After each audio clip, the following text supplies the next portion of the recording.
Hey, Julia. Hello, friends. Welcome to Homeschool Autism Life. My name is Jamie. That is our dog, Julia, who decided at that moment is the time and the place for that. So I thought, sure, why not, and keep it in there because I'm talking real life today. I was going to have this be the start of my curriculum picks and homeschool and stuff like that. And then the world kind of went crazy and the news cycle went crazy and there's wars and there's all sorts of things. And if you've managed to kind of keep yourself out of it, well done you. I haven't been able to. I have family down in the US and I have a whole bunch of other things happening, but it's been something that has been on my heart and my mind for a while, and I wanted to share some of the things that God has been revealing to me about it, because you might be in the place that I've been in, kind of anxious about what is going on and what the Lord is allowing and why he could be allowing it and how am I going to raise my children in this environment. And yeah, it's a lot. So I wanted to share this as an encouragement. This channel is all about encouraging and equipping parents to do God's will. And I truly feel that we are to live in the world and not of it. And what does that mean? And what does that mean to prepare our children to bear God's likeness and be his hands and feet in a world that's gone crazy, completely, totally crazy. And the rhetoric is so high and crazy. And I'm not affiliated. I am not a member of any particular political club. I'm up in Canada. We have the same craziness up here. And I usually don't talk about politics on my channel. And I won't be talking tons and tons about politics here either. So just if you're like, oh, shut it off because I don't want to, that's not what I want to say. But I wanted to share this little tidbit that I heard, and I'm trying to remember if I've shared it before. I might have, because I didn't hear this recently. And if I could remember who I heard it from, I would totally give it credit. It wasn't me. I heard it from someone else. But the big thing is that he said, just remember, God doesn't make mistakes. So he put you on this earth at this time to take care of the children that you have that are going to go forth and live in this crazy, crazy world. And he doesn't make mistakes. He equipped you to be able to take care of your children and prepare them for what their life is going to bring. And they aren't here by mistake. And so it can sometimes feel so big and so heavy. And what is the world going to turn into next? Like, it's been in my own lifetime, like, technology has changed drastically. I remember computer class where we were building little V turtles in computer class. So it's that alone is such a seismic shift, but also our morals and our ethics over time. When I got married in 2006, the discussion between my husband was, should we? And God's law, or his go forth and multiply, did not change in that time. I just was looking at the world going, oh my goodness, in 2006, and it is drastically got worse. And so from a standpoint of morals and an understanding of what God would have us do with our lives, and I want to encourage you that God did not make a mistake when he put you on this planet, when he gave you the children that you have, and he believed you to be equipped through him to equip your kids to live through whatever they're going to live through. And sometimes it's a scary thing as a parent. I've taught my kids many the fruits of the Spirit, to be peaceful and joyful despite your circumstances. And I'm like, Lord, that's not a challenge. not a challenge. Because you talk about, you're like, even unto death. Even unto death, God goes, you have a point and a purpose. And some of the circumstances are beyond your control, just like it was for Jesus and just for the disciples. And many martyrs and stuff, and you can still look at them and hear, even unto death, they're praising the Lord and have total peace in that moment. Again, not a not a challenge, but it's one of those things where I have had to learn the world can go crazy. The devil is going to have his way here until the Lord comes back. And Revelations isn't a kid's book. It's going to get significantly worse. And so I have to trust and obey to do the job that the Lord has in front of me. And that includes homeschooling. It includes giving them a foundation in their faith that is unshakable and unmovable.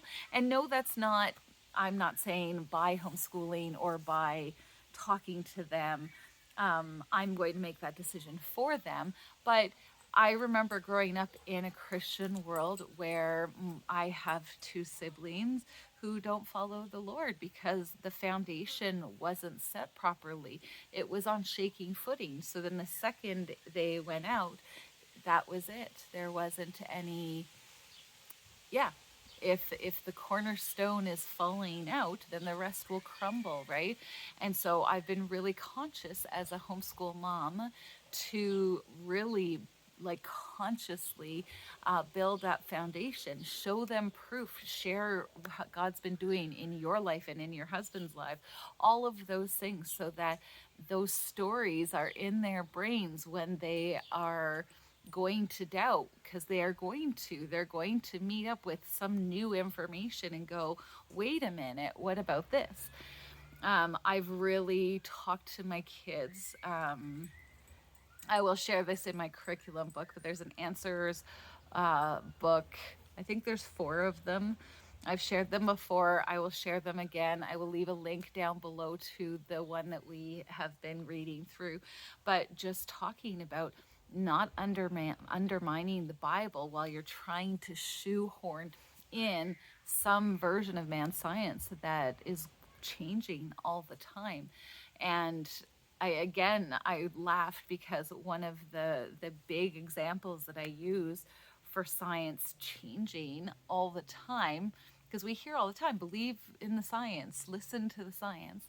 And when I was much, much younger, they said they knew what 95% of the universe was. Knew it. We knew it.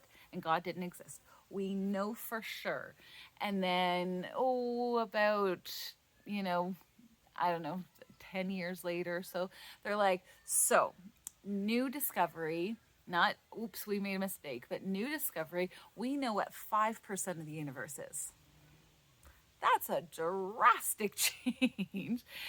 We know what 5% of the universe is, and the rest is made up of dark energy and dark matter that we don't know how to study because we humans need light in order to be able to study. It doesn't react to infrared light. It doesn't react to any kind of light.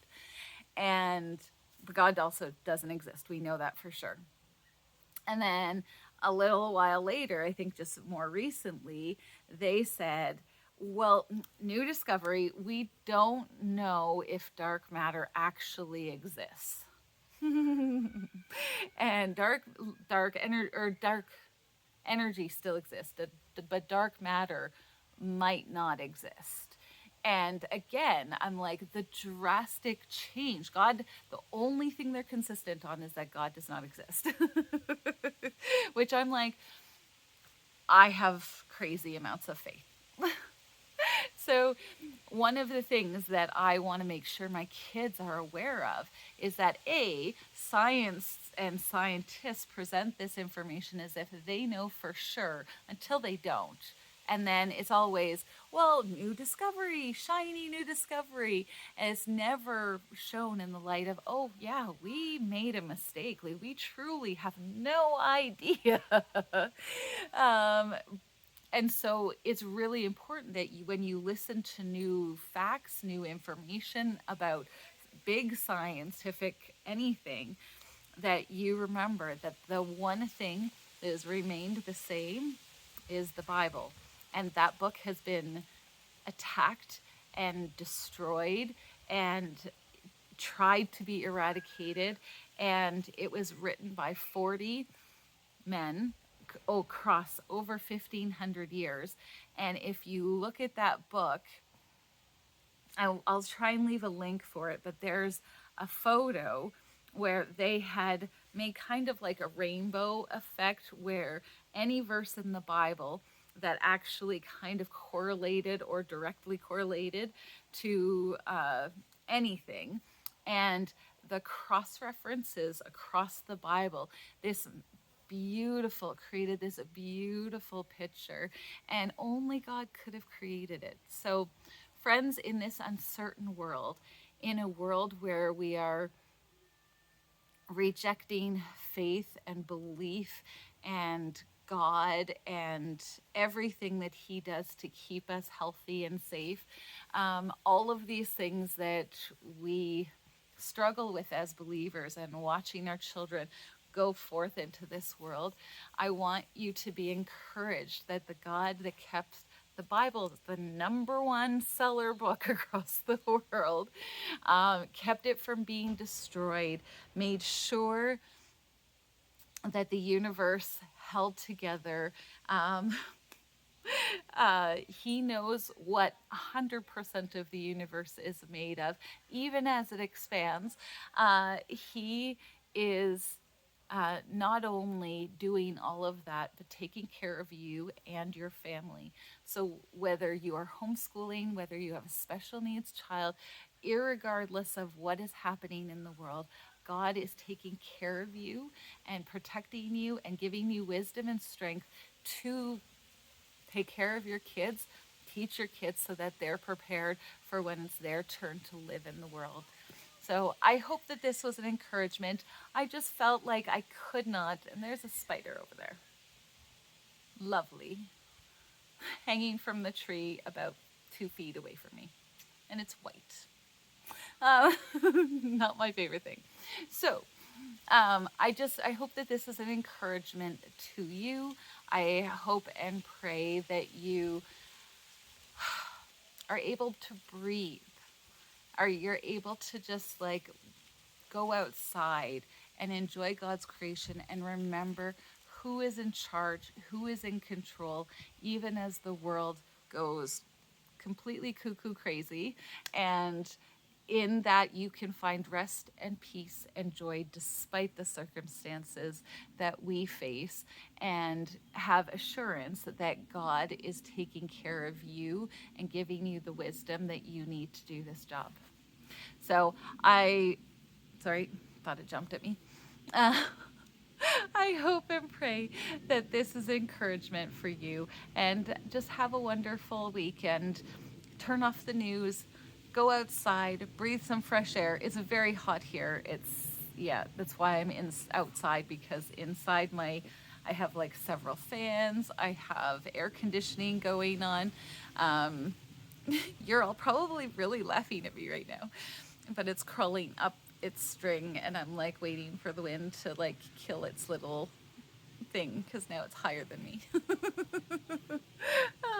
But it was too loud to film inside, so I was like, I'll film outside in my backyard, which my dog has destroyed. That's why there's the lovely brown patches. But yeah, it's in tree now. We're good. We're good. Crisis averted. But yeah, no, I just wish joy and peace upon everyone as you do your job, as you take care of your children. And yeah, that's just my hope and my prayer. So let's pray really quick. Lord, thank you so much that no matter what is going on in the world, we know that you are in control, and you are allowing these crazy things to happen for a reason. Lord, it's hard for us to sometimes focus on what you have placed in front of us. when everything else seems so big and democracy is at stake and all of these things that we've been hearing, Lord. I just pray that you will be with us, help us to focus on what you want us to do, what you want us to focus on, and leave everything else into your capable hands. Lord, I thank you so much for the wisdom and the strength that you give us to do the job that you put before us, whether it's homeschooling, whether it's taking care of our special needs children. Lord, I cannot thank you. I cannot thank you enough that we have the ability to lean on you and your strength. So, Lord, I thank you so much for that. Please bless the friends that watch this video. Lord, our church is spread out. Your people are spread out. And I just thank you for the ability to reach out and touch these individuals in such a small way as to encourage their walk with you, encourage the work that they're doing. Lord, I thank you so much that you have our kids in your hands, and our mama's hearts wants to keep them close and keep them protected. And yet we know that we need to let them go. We need to let them soar and do the work that you have in front of you, just as your mother, Jesus, let you go to do the thing that you were or that you were willing to do, a sacrifice to save us. So Lord, I just pray that you will give us peace and joy in this time as we take care of them, and then peace and joy when it's time to relinquish them into your hands. We relinquish them now, but we relinquish them then too. So I thank you so much, Lord, that we have that knowledge that you love our kids even more than we do. Lord, I thank you so much for these dear friends, and we'll talk to you next time. Bye-bye.